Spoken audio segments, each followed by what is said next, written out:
Et c'est l'heure de comme toujours, l'actualité de la semaine revue au travers du prisme de la communication, la com. Et ce soir, vous verrez comment Jacques Chirac est devenu une icône swag, autrement dit une star des jeunes de la branchitude. Également, Nicolas Sarkozy, la com de la provoque, il a passé la vitesse supérieure cette semaine et ça rappelle fortement la stratégie 2007. Et puis, les mariés les plus glamour du monde, ils divorcent. Comment Brad et Angelina sont-ils devenus des icônes et comment éviter que leur image s'effondre en même temps que leur couple.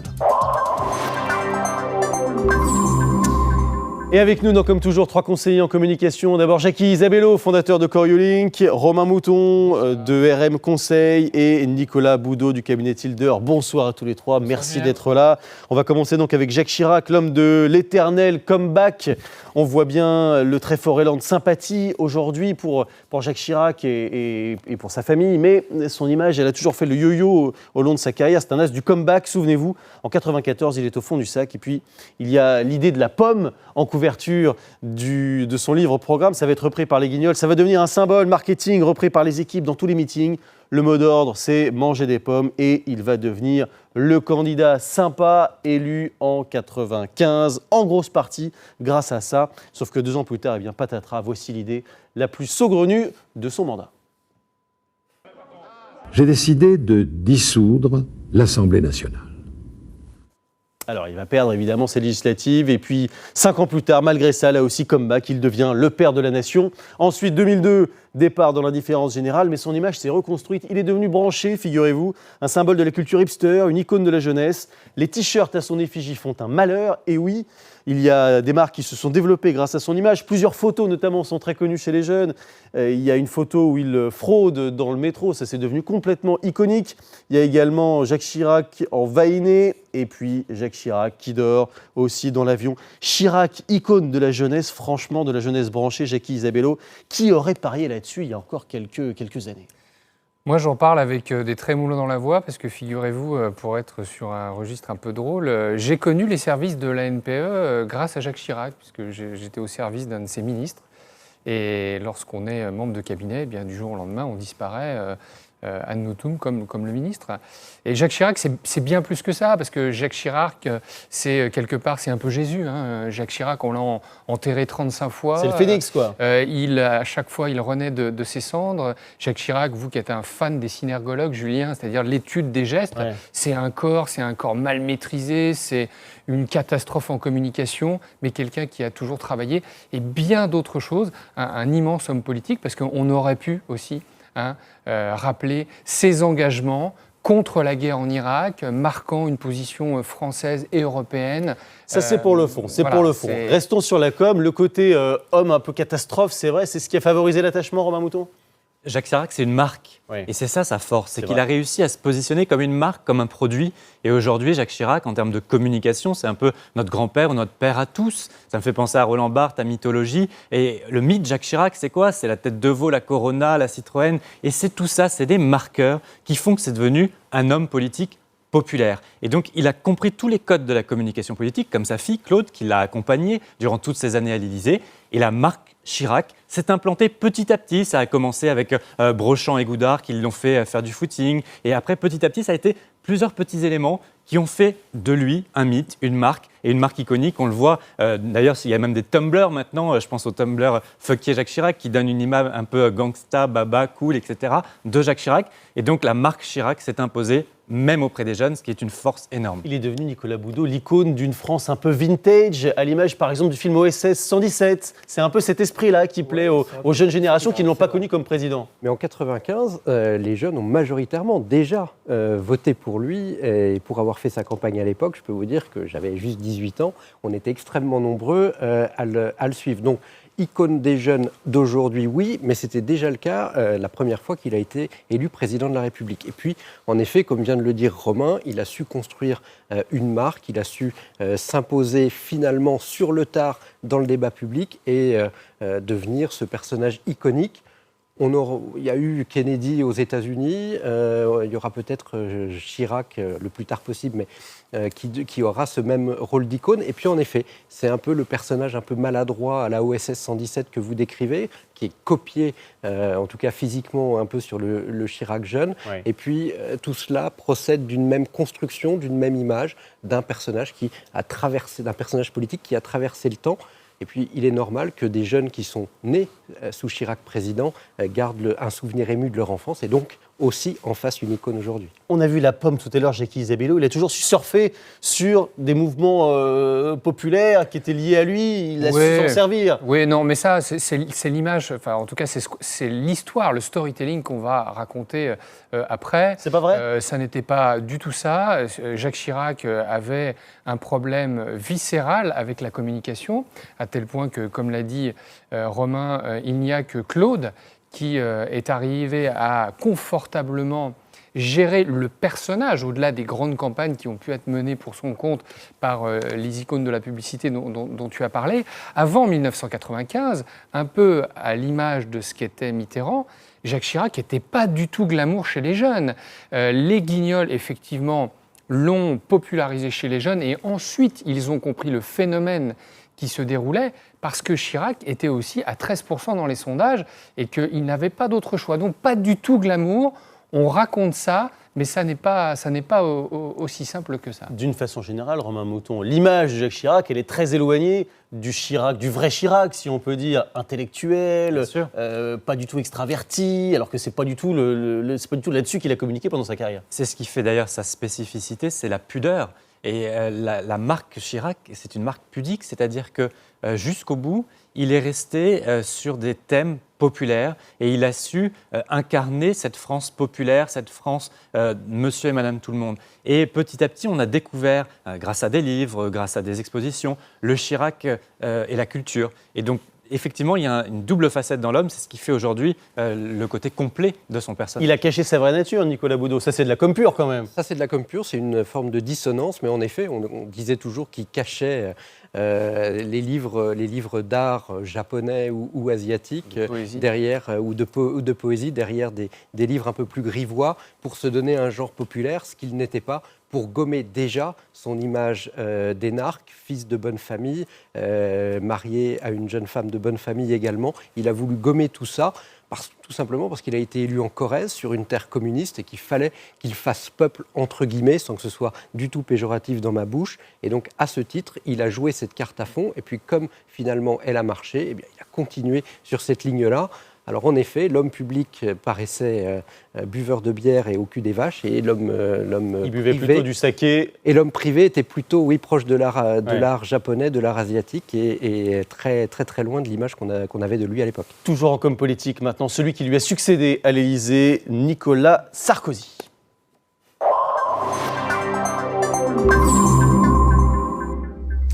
Alors, il a été très actif dans la communication cette semaine, Nicolas Sarkozy, communication politique, avec la com qu'on pourrait appeler la com du franchissement de ligne. Il y a eu coup sur coup les Gaulois, puis le Gabon. Mon père est hongrois, on ne m'a pas appris l'histoire de la Hongrie.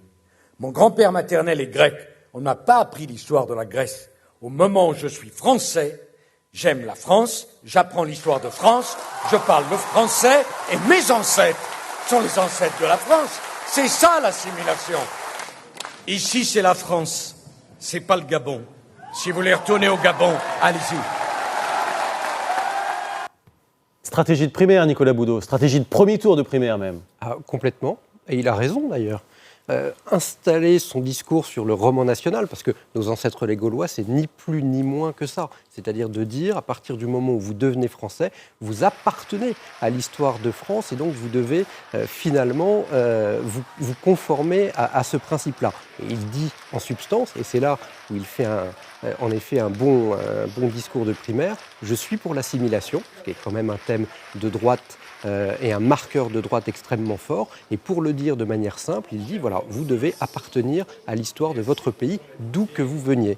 Donc c'est nos ancêtres les Gaulois, l'avis qu'on enseignait aux petits Français entre 1870 et 1940. Et ça, forcément, Romain Mouton, ça pousse les autres à passer un peu pour des mous derrière.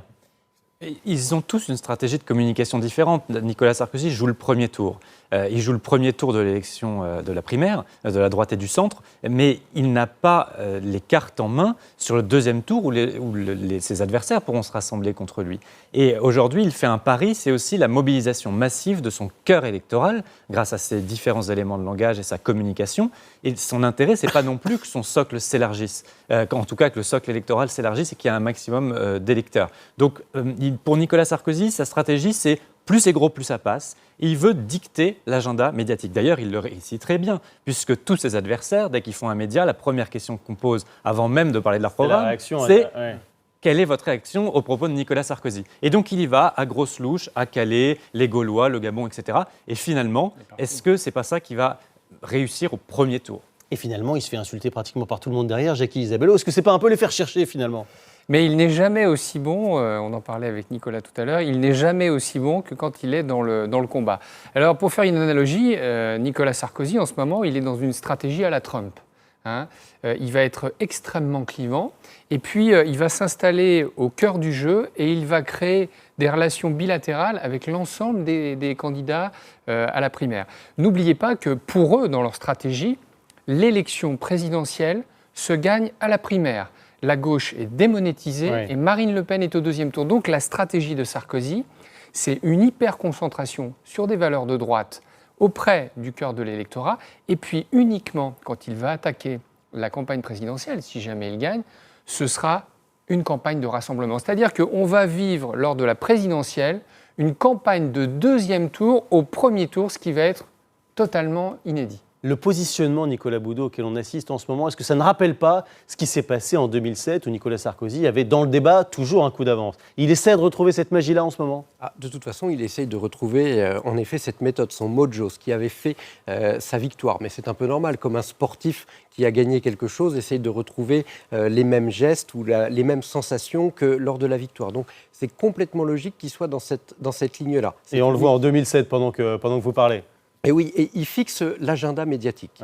Et comme l'a dit Romain Faure justement, c'est lui qui donne les thèmes, qui fixe l'agenda et qui finalement joue sur son propre terrain. Car vous, journaliste, posez comme première question à ses adversaires, qu'est-ce que vous pensez de ce qu'il a dit? Ce qui veut dire qu'il a toujours un coup d'avance, il joue avec les blancs aux échecs et comme cela, ça lui permet largement d'anticiper les coups des adversaires qui ont du mal à rattraper le temps perdu sans être... Sauf qu'entre-temps, Romain Mouton, depuis 2007, il a quand même été président pendant 5 ans, et puis cette stratégie, elle a marché une première fois. En com, les gens n'ont pas de mémoire.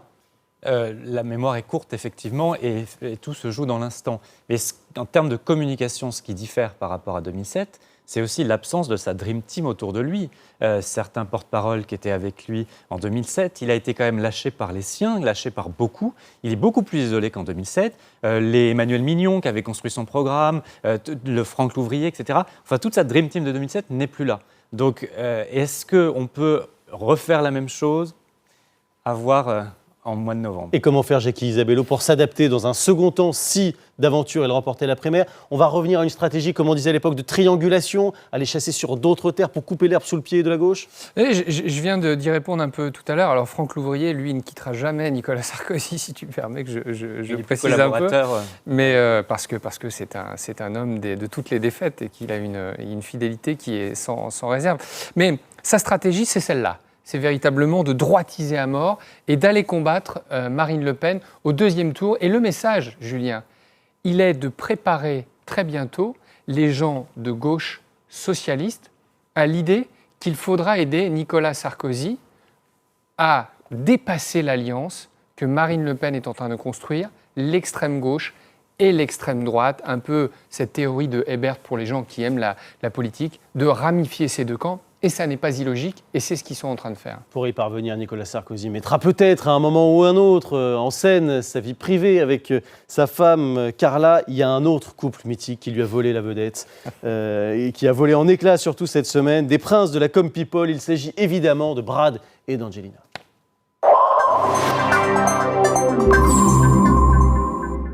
Un couple qui vaut à lui seul $1,5 milliard. On a fait les comptes dans le Grand Soir il n'y a pas si longtemps. Pourquoi est-ce que c'est tombé sur eux, Jacky Isabello, d'après vous? Pourquoi est-ce qu'ils ont incarné le glam pendant toutes ces années? Alors c'est vrai évidemment qu'ils sont beaux, voilà, mais bon, après tout, pas beaucoup plus que d'autres. C'est un couple absolument mythique. deux personnages qui sont splendides. Hein. Brad Pitt, je pense que toutes les femmes françaises et d'ailleurs sont fascinées par son glamour. Angelina, de la même manière. Une histoire qui se rapproche sur les plateaux de cinéma. Et très rapidement, ils sont capables de faire ce que tout homme politique aimerait faire. Ils sont capables de faire de leur normalité quelque chose d'exceptionnel et de faire de ce couple normal une image à laquelle on aimerait tous ressembler. Est-ce que ça va porter atteinte à leur image ? J'en suis pas forcément certain parce que ces power people tels qu'on les appelle savent se préserver, savent rebondir dès lors qu'ils ne sont pas atteints par des affaires comme on a pu les connaître.